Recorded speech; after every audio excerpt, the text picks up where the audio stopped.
Thanks very much. It's a great pleasure to be here this morning. I've got a slight cold this morning, so if I'm a bit croaky, please bear with me.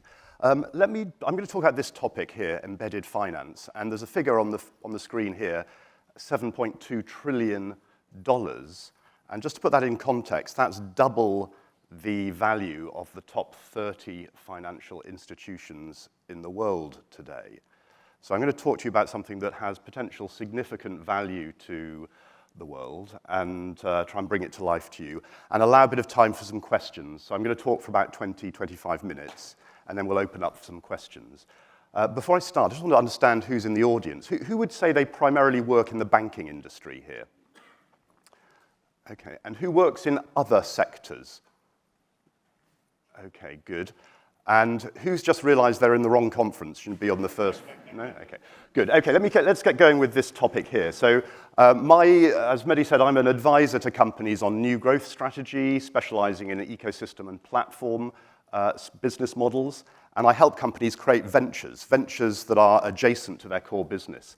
Last year, I did a very big study on bank-as-a-service companies, and this year I've just published something on embedded insurance, which is a subset of embedded finance. So if you're interested in insurance, have a look at that as well. So let's start by defining what we mean by embedded finance, and this is how I like to explain it. Essentially, it's about technology which is enabling financial service functionality to be abstracted into software such that any product manager or developer at any company, not necessarily a financial service institution, can use that financial service capability to create new customer experiences. And there's different ways they can do this. They can do it as a visible add-on, so buy now, pay later at point of sale. Or it can be, the financial service functionality can be an ingredient, a component in the background of a customer experience. And I'm going to give you some examples of this. And what's really changed is that now, due to technology, it's very quick, it's very easy, and it's low cost to do this. So any company, big and small, can leverage the power of financial services and incorporate it or embed it in their propositions and products and solutions. And a few examples here to share with you. So classic example, when you get into an Uber car or get out at the end of your ride, you don't have to get your wallet out because the payment system has been embedded in the customer experience by Uber, and it makes that experience better for you as the rider. But not only that, for the driver, Uber has embedded in its experience for the driver, insurance, the ability to get loans, the ability to have a bank account as well. So Uber has embedded insurance in its experiences for both riders and for drivers. Shopify, which, as you know, is a platform that supports hundreds of thousands of small businesses, it makes half its revenue from financial services. It provides software for small businesses to create shop fronts, and then it sells financial services, or it makes available financial services to its customers, its users, and it makes 50% of its revenue from doing so. As you know, Starbucks, you can get a card and you put money on the card, and therefore you don't have to get your wallet out when you go and pay for your coffees. And essentially, it's become a bit of a bank. It's got about over $1 billion that is sloshing around on the cards and the wallets that it provides to its customers. It is essentially a bank in many ways. And I'll give you one of my favorite examples at the moment. And this helps to bring to life why brands and platforms like these are so interested in embedded finance at the moment. Tesla, which is all about creating a unique customer experience. In the past, when you wanted insurance for Tesla, you had to go somewhere else. You buy your Tesla car, and then you've got the hassle of finding insurance. And insurance is an integral part of owning a car. Of course, if something goes wrong, and then you want to be supported, et cetera, et cetera. But Tesla thought, well, why are we sending people away from us to get insurance? And then they have a very different experience when they go to an insurance company if they have a problem with the car. We don't control that. Why is that happening? We want to create the right experience for our customers. We want to reward them. So if they drive really well, and we can monitor that because of all the sensors in our cars, why don't we offer them cheaper insurance the better they drive? And we're in a unique position to do that because we have all these sensors. We have the app as well. So they said, well, we want to control the insurance experience. If they damage their car, we want to make sure that they have the best experience when they make a claim. We want to prevent accidents, and we also want to make claims, if accidents do happen, claims really easy and a pleasure, not a pain.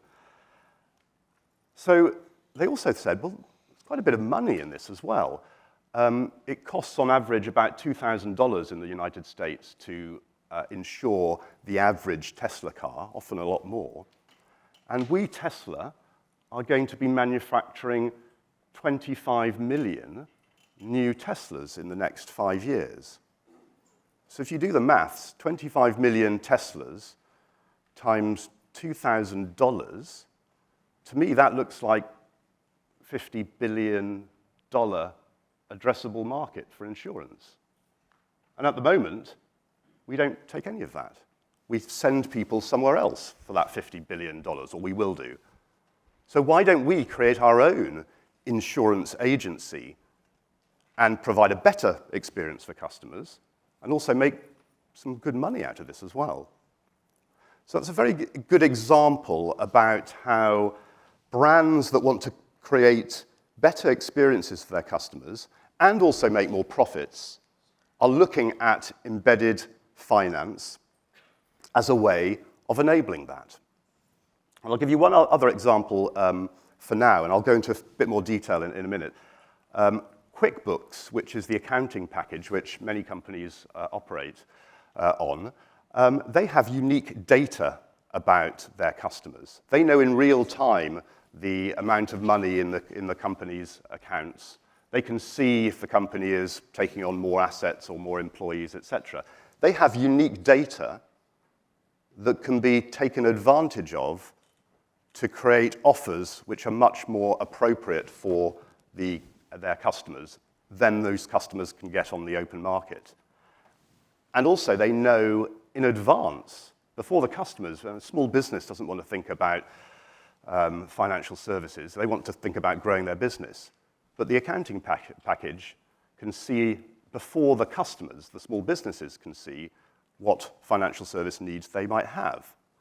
So they can make offers using data that financial services companies don't have, so to create more attractive, better priced, lower risk offers for lending or insurance or other things, and generate new value to their customers and retain that value for themselves as well. So I'm going to break it down how this is working, but those are a few examples. And part of, not only is technology enabling the things I've talked about, but there's a growing need for this across society, that traditional financial institutions are just not able to close the gap between what society needs from financial services and what they are able to deliver at a profit.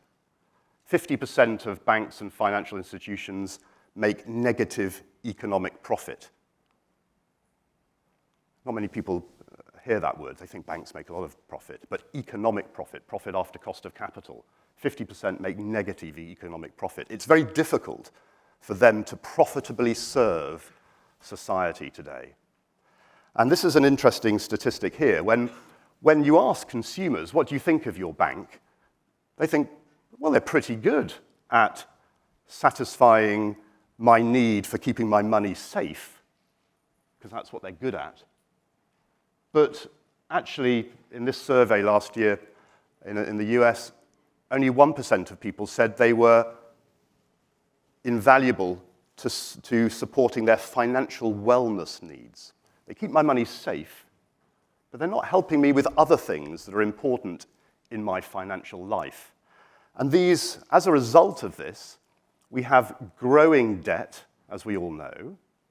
We have enormous protection gaps that are getting bigger and bigger. And by that, what I mean is we cannot afford to retire, even in this country.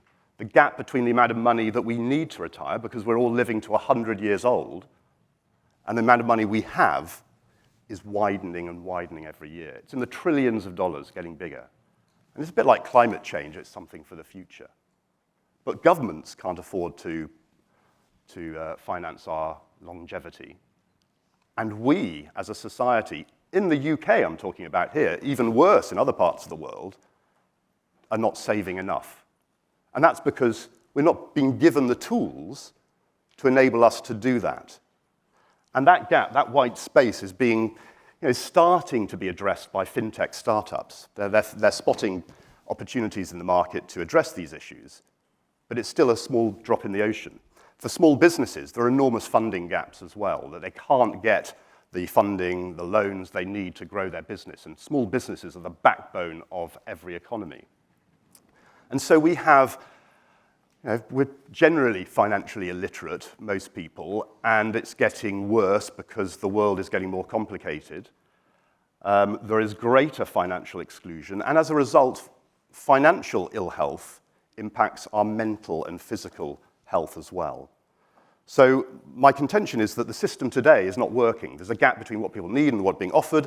Those who are offering it can't make a profit. So is there a different way? Could we engage with organizations that have closer relationships, more regular relationships with us as end users or us as small businesses, and work with them and the data that they have on their customers to create more relevant, accessible, and affordable solutions that address real financial wellness needs, not just keeping our money safe. So that's my suggestion as the opportunity that we have. And what's enabling that potential opportunity is a new, what I call, value stack in the financial service world.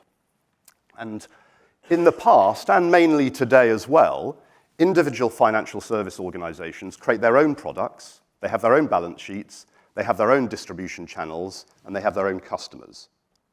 But that's not addressing the problem I just mentioned before. What we're seeing now is that there is a demand for better financial wellness solutions, as we've talked about. On the supply side, technology is modularizing financial service capabilities. So it's allowing different capabilities to be abstracted into software and, like Lego bricks, allowing other people to configure them in more interesting ways. And that's not just the individual products, it's also capabilities like know your customer, et cetera, and it's also underwriting. We don't have to be trapped within institutional silos anymore. Those capabilities, enabled a lot by the APIs that we're going to be talking about at this event, allow financial service capability to modularize and for other people to reconfigure them like Lego bricks. Now, it's not just banking products, but it's all types of financial services. I mentioned insurance, wealth management, et cetera, lending, and so on. And it's other adjacent value-added services which are useful in helping us with our financial wellness.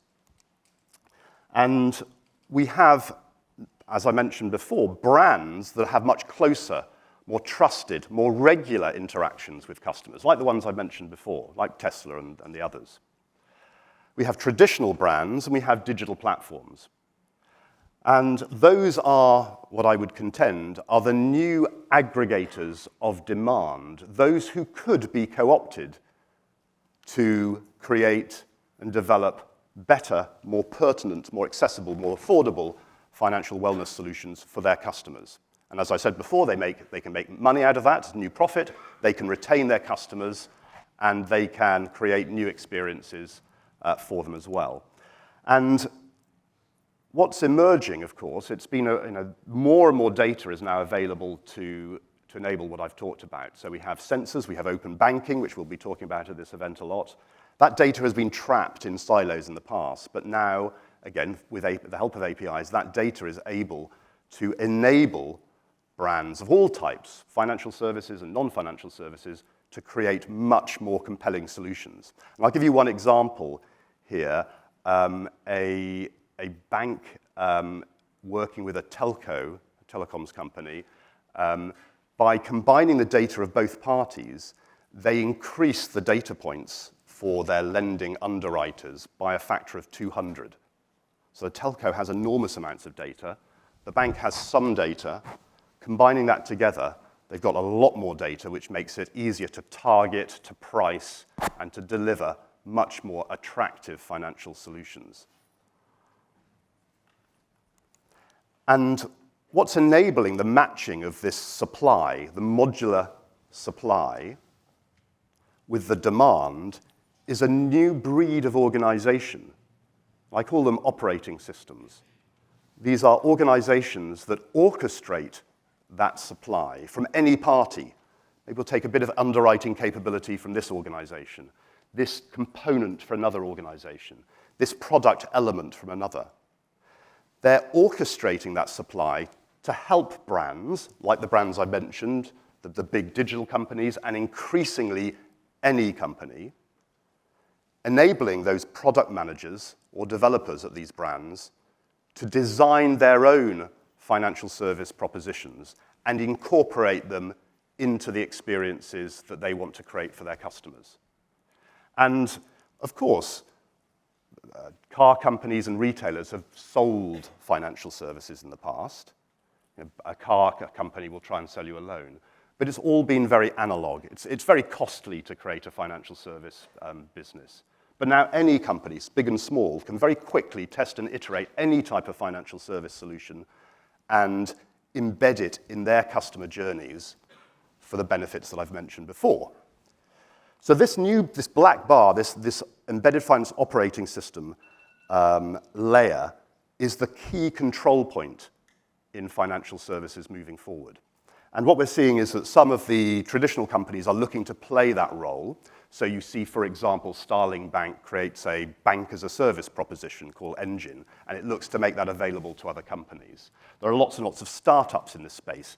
Stripe, we would categorize in this space. Started with payments, then moves that to loans and other types of financial services. Adyen, a payments company, started in B2B payments, and then recently it's offered banking as a service and other embedded financial service propositions. And the same in insurance as well. So venture capital companies are putting a lot of money into this operating system layer because it is, in a digitized environment, the key enabler and the key control point. And the organizations who are in that position are probably most likely to win.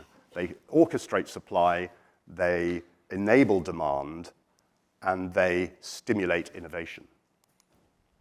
So I mentioned some of the benefits to brands. I'll give you a few more examples. One of the biggest opportunity spaces is for small businesses, which are terribly underserved by the financial service industry today. If you try and get a loan, or even if you try and get insurance, it's a terrible experience, and it's not what they want to do day to day, looking for insurance. And something like 50% of small businesses have no insurance whatsoever, because it's a pain in the neck and they don't want to think about it.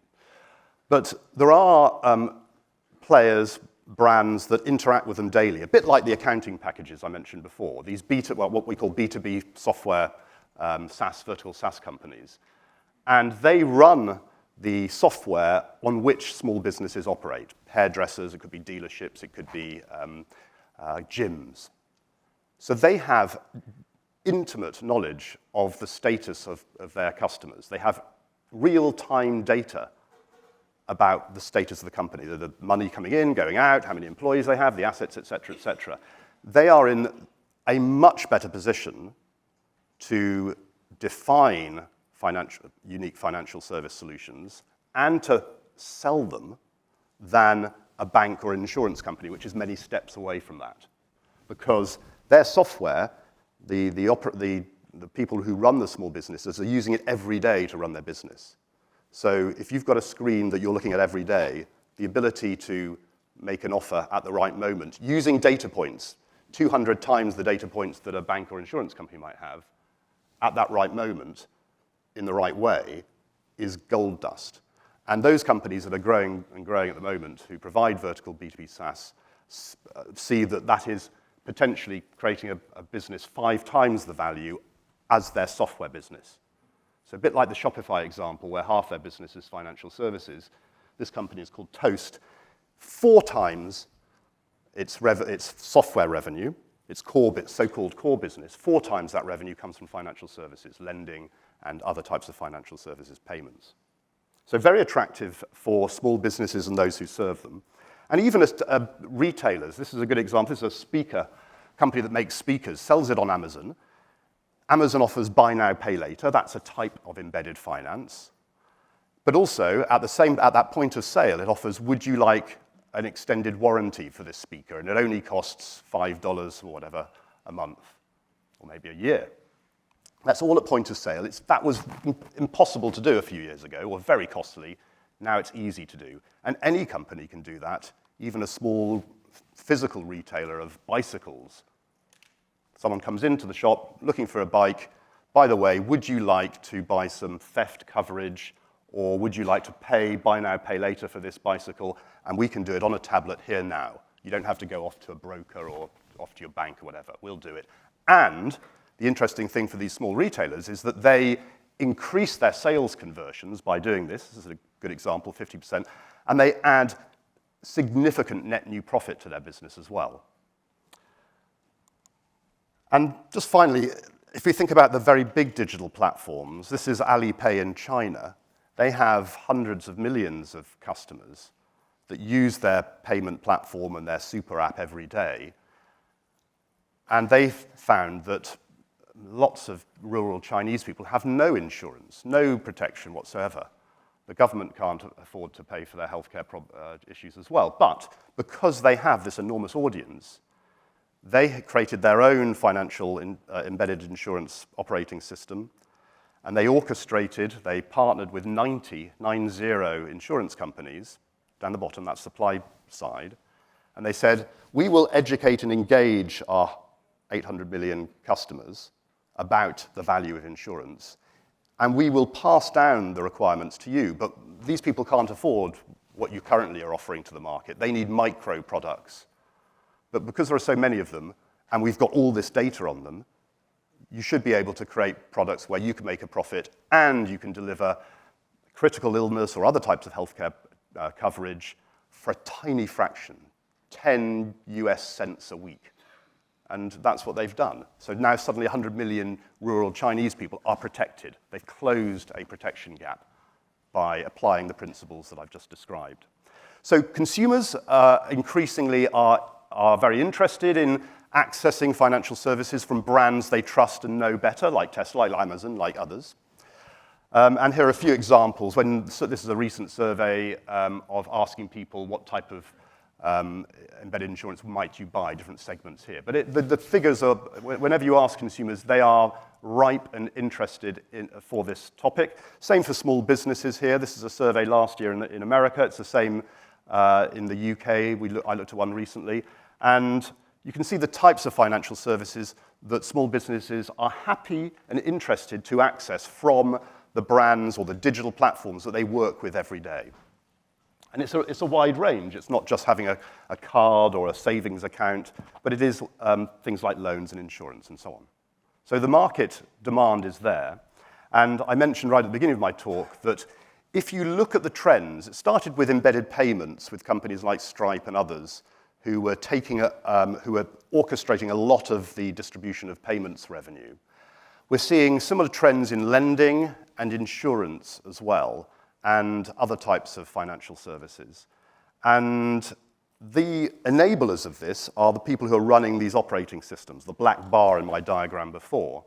And because they are digital businesses, they have very attractive margins. And if you do some extrapolation and across the different areas, you get to a very exciting market. And that's why venture capitalists are pumping a lot of money into what they call B2B fintech infrastructure at the moment, for the reasons I've just mentioned. And I think what we're seeing is the power of financial technology, fintech, as a new innovation platform. Just as we had mobile or the cloud, or we had the internet itself some time back, financial technology has now become so sophisticated and getting more sophisticated that it is a new technology platform on which new innovation can be developed. And my contention is for the good of society if we can harness it. But if you are this is all good for entrepreneurs and investors, of course, but if you are a traditional company, traditional supplier into the market, if you work for a bank or you work for an insurance company or a wealth management company, trying to play a role, the danger is that you could get commoditized. You're a supplier into someone else's ecosystem. You're one of the 90 in Alipay's network, and you are providing components that you don't necessarily control the distribution of. So we're starting to see companies like, as you know, Goldman Sachs, other banks trying to create bank-as-a-service propositions to play in that layer. But it's very difficult to do that successfully from within the core business. It's almost impossible to create a new type of business model, a software-based business model, from within the core business. And so my long experience, lessons of working with traditional companies, is that if you want, as an incumbent, to win in this market and play a role beyond being a supplier into the ecosystem, to play a role in that black bar layer, you need to create a separate space in which you can create ventures that can operate with different metrics, different skills, different incentives to win in that market. Otherwise, that's where all the startups and the entrepreneurs and the VCs will win out. So the notion of creating an ambidextrous organization, good with both hands, you're able to optimize the core business, because the core business needs to distribute effectively into this network, but also create new businesses where you can create new growth and value by playing a different role in the value chain. You need to create a separate space, a truly separate space in which you can do that, and effective governance between the two is key. So we talk about, and this is in the context of APIs for the financial service industry, APIs are really important, of course, to optimize the core business, automate things and create efficiencies, use data much more effectively. But separately, we need to create new types of ventures and businesses if we want to be successful in this world and create new growth and value. So there's a lot of commercial benefit to embedded finance, as I hope I've tried to explain, but there is also this important noble purpose. There is the gap between what society needs and what is being offered and the ability for the suppliers to profitably deliver that. And I believe this is the noble purpose for us, given these growing protection gaps, funding gaps, and growing debt. Financial wellness solutions baked into the everyday lives of everyone, because there are other types of brands and platforms that people interact with during their daily lives.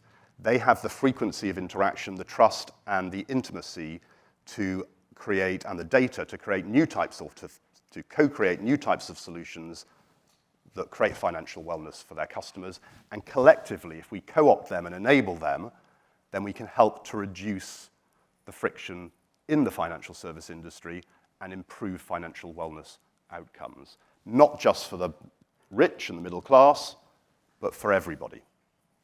So I believe this is an exciting, noble purpose that we can embark upon. And I'm just going to end with 6 key points, and then we may have some time for some questions.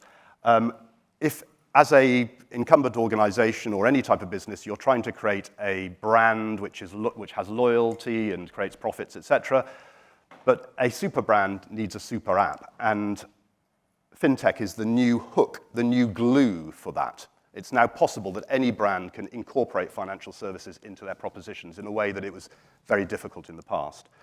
Most leaders, particularly at incumbent organizations, do not understand the principles I've just described. They're not software digital people at all.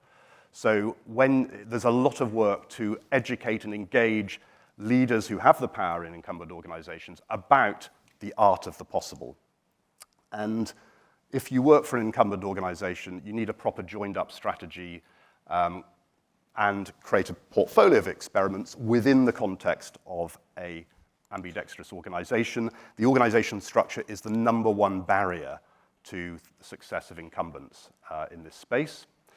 And finally, my contention is that embedded finance is going to create a lot of commercial value, but it has a bigger, noble purpose, which is financial wellness for all, because financial wellness is a very, very significant problem, and it will get bigger over the next period. Thank you very much.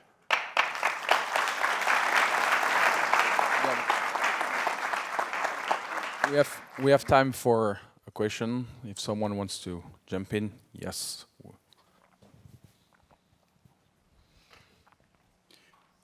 Thanks very much. Apple doesn't play ball here. When will they? You referenced the China, the Alipay, but they have a closed loop. They're not open source. They're the gatekeeper. They're building a taller and taller castle with a wider and wider moat. So how and when will Apple play ball in this space? Well, play ball. I mean, they are obviously thinking about, it depends what space you mean. For their own business, as you say, they're incorporating financial services more and more to make their business stronger and stronger. So they are doing this. They're using financial technology to create hooks and glue for their business and create new revenues. And as you say, they're creating now, they're doing insurance, lending, bank accounts, lots and lots of things. So for their business, they're making it better by applying these principles. Now, in terms of financial wellness for all, that's a different thing. I don't know if they're in that game, but certainly for their own business, they're on steroids in this space. We have time for another question. In the audience, another question. Scratching here. So I'll take it then. Embed others or being embedded? Like, how do you decide when you accept to be embedded by others? So losing the customer interaction, like the customer experiences, you give the capability as a service, or and with the fear of being cannibalized at some point, replaced, disrupted, or when do you decide to embed others on your community to control your community? So it seems like I embed others when I can control my community and my brand, and for the one I give up, I try to embed myself into others who control their community experience. This is the goal? Yes. So I think there's three strategies. There's three approaches that are all part of a strategy. One is, how do we distribute our capabilities through what might be called new distribution channels? So that's attractive. That's a simple strategy there. And we need to be really easy for people to take our Lego bricks, incorporate them into their propositions, and we need to create a commercial model where we can make money out of that. So that's one thing. The second thing is we are a brand in our own right, and we are trying to increase revenues, create stickiness, and create more value for our customers. And just as others can incorporate financial services, so can we. So if we're a bank, we can resell insurance as well, which a lot of banks do already. We can sell other types of financial services that we may not need to create ourselves. So fintech startups, they often integrate capabilities from third parties. So we can ourselves create stickier super apps by incorporating other people's capabilities rather than trying to do it ourselves. And then the third part of the strategy is, well, rather than just being a supplier or supply into the ecosystem or try and defend and reinforce our position already, could we also not play a role in this broader value stack at that black bar layer as well, because that's a critical control point. And to do that, that's where I'm suggesting you need to create a separate organization, capability, venture approach, because it's difficult to do within the core business. And the companies that are doing all three of those and joining them together are the ones that will be most successful. Those that have them as very disparate parts of activity, probably less successful. And there are a few companies that are doing this quite well, but it's still very, very early days because of point 3 there. Most leaders are not technologists and don't fully appreciate the art of the possible and how quick things are developing.